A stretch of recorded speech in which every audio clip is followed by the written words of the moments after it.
Hey, how's it going? This is your boy Kane Frost, and today's discussion I'm going to talk about is obsessing over someone and what it does for you mentally.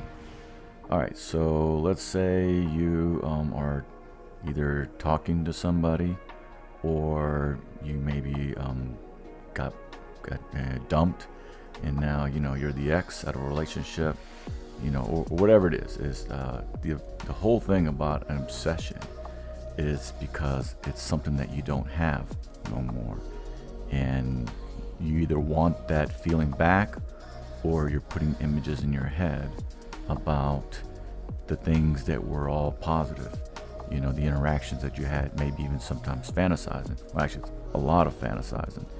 And that's what obsession is. You're wanting to relive something that it once was, or like I said, or it never happened, and you're just making it out to be something that never was there.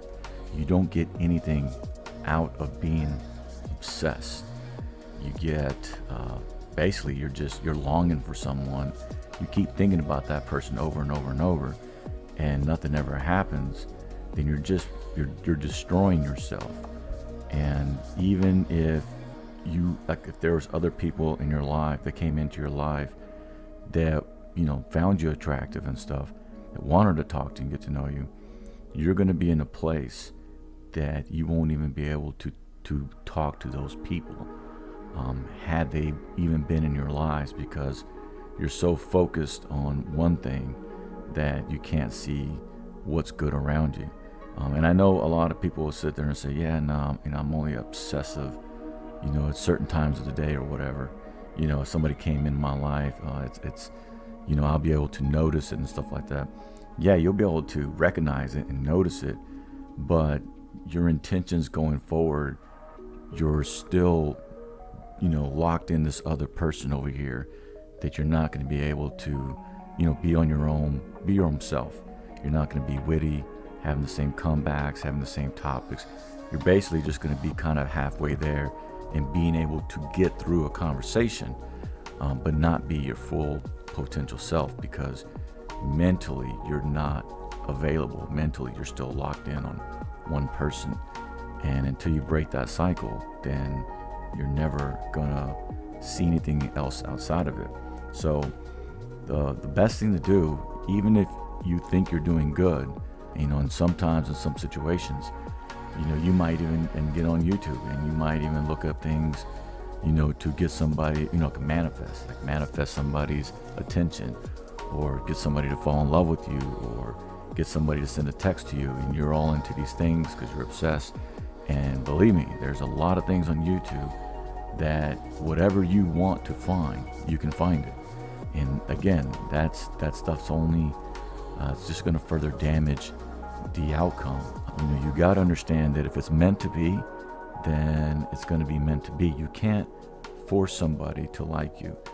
Even though if you obsess about this person, what you're going to do, and where you'd go and how you'd laugh, and the togetherness and stuff like that, you're going to be reliving it like like it's almost like, I don't know, like a dream or something. But it's most of the times, let's say that does work out, that's like a 10% chance that it'll work out. And let's say 90% chance it's never going to work out like that. So doing all that stuff and going down those rabbit holes and finding other people telling you to do certain things, I don't think they're, because even those people have videos about how to stop thinking about someone.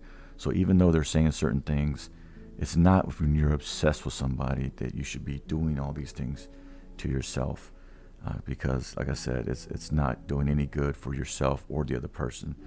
And that's the next discussion also, is that the more you're thinking about somebody, the more energy that they're feeling of you. But the thing about it is, it's not in a good way. It's not like they're receiving this like love and energy from you, like you're sending messages to them all the time. It's a subconscious thing about like, if they were to be with you, that how much that you are into them than they are into you. They're not going to like that. A lot of people want to be into the person that they like more than, you're into them. And when people sense that feeling that, that you're way over into them, then they lose attraction. And like I said, it doesn't even have to be, physically, in presence. This is all like spiritually and mentally, basically your vibrations, your frequencies, the vibes that you're giving off to them. They're feeling that there's something missing in your life, that you're lacking. You're looking for somebody to complete your life, So when somebody should be looking at you, they should be looking at you like you have a lot of things going on in your life. You have so much that somebody or people want to be a part of your life. That's how good it is. People, crave it, and you're so fascinating, you're so interesting, whatever it is. When you obsess over somebody, then that means you don't have those things going on in your life. And if you do have those things going on in your life, and that person can't see it, you can't force them to see it. Maybe they don't want to see it. Maybe they do see it and they're just not attracted in that way. Maybe they like you in a certain sense of just maybe physical attraction, but they don't like you really on a mental attraction. It could be all kinds of things. Somebody could love your vibration, want to be around you all the time because of your interactions, your happiness and the stuff you give off. But right there it ends. Like they don't see you sexually attractive. They don't see you romantically attractive. They don't want to be in those situations with you, but they do like the other things. And then when they walk away, you like that person because of the attention that they're giving you, and they're all excited to be around you, and you like that. And when they walk away, you miss that. And then now you want to obsess because you're lacking what you don't have. If you had a lot of things going on, then you would just say, all right, whatever, just drop them and go about your business, because the person that's gonna really want to be with you is gonna be that person, the same type of person that was that one, into you and want to be all about knowing you and getting to know you and stuff. But they're gonna want to go to the next level too. They're gonna want to date you. They're gonna want to hang out with you. They're gonna want to do all those things. The other person, maybe they might want to hang out with you, maybe, but it's like, maybe it's not even what you're thinking, and maybe you're thinking, oh, well, maybe if they just hung out with me, I can convince them and show them that I'm this romantic person, stuff like that. No, that doesn't work out.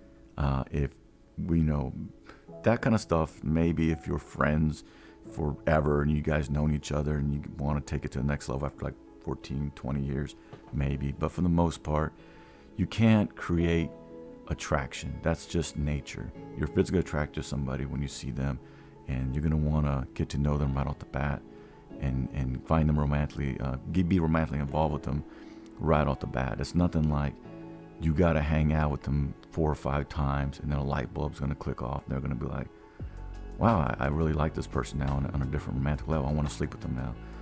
Usually people are really, really passionate about you. They really want to sleep with you within the second, third date. So if this other person not even want to go on a date with you, that should tell you a lot right there. And another thing is, you like I said, the more obsession you give them a lot of energy, and it doesn't really give them time to think about you, to give them space and to breathe, because you're flooding them with all your energy. Like I said, it's not good energy, even though you think it is. It's not. And so you're flooding with all this energy. They don't know what to do with it because it's so much. Like the thought of being around you is not even good anymore, because it's like you're constantly feeding them this stuff. And we're all energy. We have bodies and stuff, but we're all energy. All that it does, you're just giving all this stuff, and it doesn't give them time to think about you, because you're just flooding their thoughts all the time. Maybe you're texting them, maybe you're calling, you're doing all these things, and it doesn't, it doesn't give them a chance to see through the smoke, all the stuff that you've been sending them, so they can see what type of person you are, and if they really do want to be with you. The people that, get in relationships and stuff and start wanting to date each other, is they don't do that. So like if they see each other like cool, and then they part ways, and then when you part ways, you'll see each other again in the next week. and you're not constantly obsessing over them because you know you're going to see that person. And if you didn't know you're going to see that person, then that's when you're going to start creating an obsession, because you're always going to be one to, you're lacking, you're missing that. Now you want to see them, but they don't want to see you. But that's how relationships start, because nobody wants, you know what I'm saying? They don't have that obsession over each other, and because they know they're going to see each other in a week, and when they get back together in a week and things start going good, because they're both not feeding that same energy, they're just talking good things about their friends. Well, I met this great person, I want to see him this weekend. That's a happy place to be. You're not feeding these thoughts of, man, I can't wait to just, I want to see them, and I want to do this and that, because it's just two mutual people coming together. And that's basically another thing, is that when you do that, you're basically you're letting, things just happen naturally.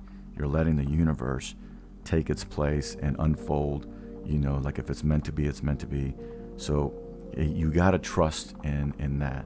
And if it's not working out, you got to, at some point in your life, figure out how to break the cycle, because if it's meant to be, that person would have said something by now.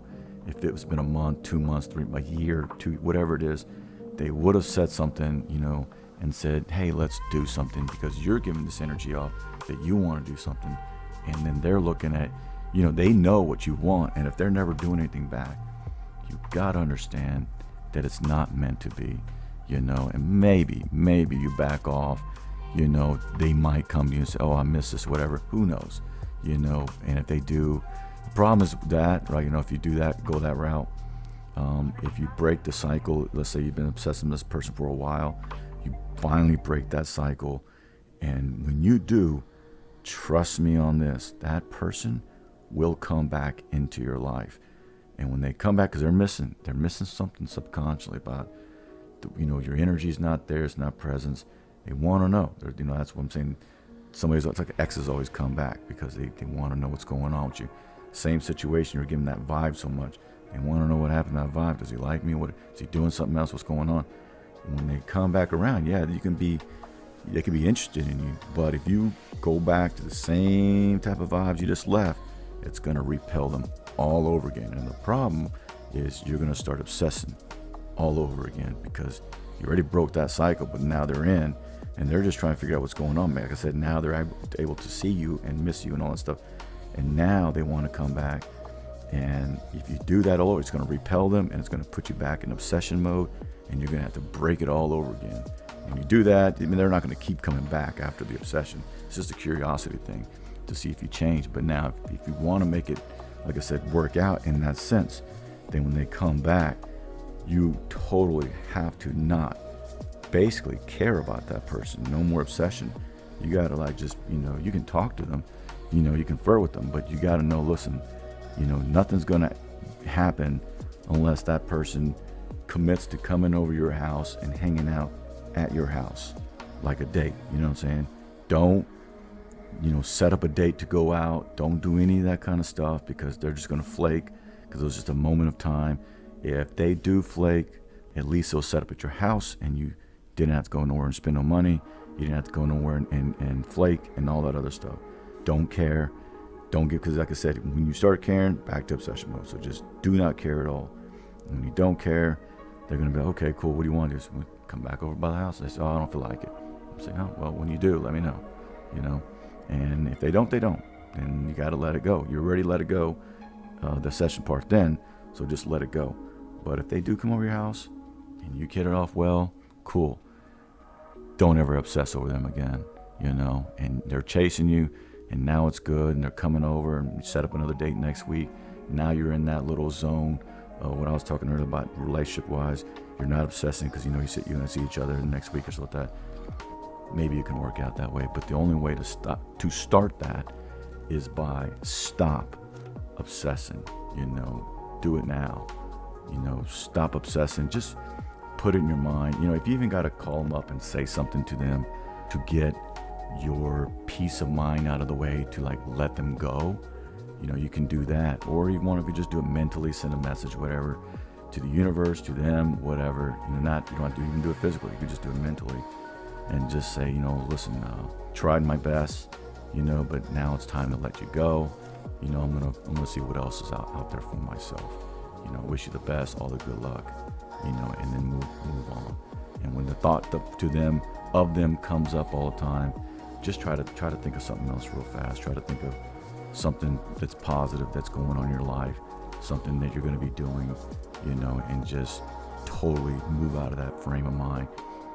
Don't listen to like sad love songs and anything that's going to trigger it to make you think about them all the time, because it can go there by even the music, so that these are all things that you do to get rid of it all and to start basically with someone new, because when it's someone new and it's someone's clicking, you're not going to be obsessing. You're going to be like getting to know each other, and eventually you're going to be happily in love, and none of you is going to be obsessed, until breakups happen. Again, people that you want and you can't have, that's obsession. And so the most important lesson is to drop the obsession, because it does nothing good for you to them at all.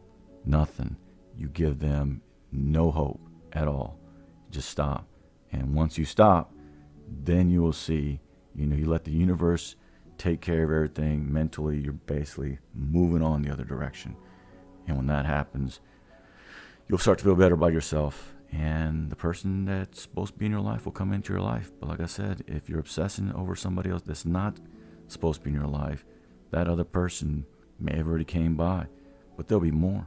You just got to be ready. You got to be open. You got to be willing. And you got to be ready. Your vibe is something that you can't see, but other people can sense, and they'll know if you're basically taken or not. All right, man. So these are my books. Both on sale right now on Amazon, Barnes & Noble, pretty much anywhere on the web. It's Be the Fire in Your Eyes and Decoding the Alpha Mentality. Good stuff. All right, man. So that's about it for this one. This is your boy Kayne Frost signing off, man. Till the next time, rock on and peace.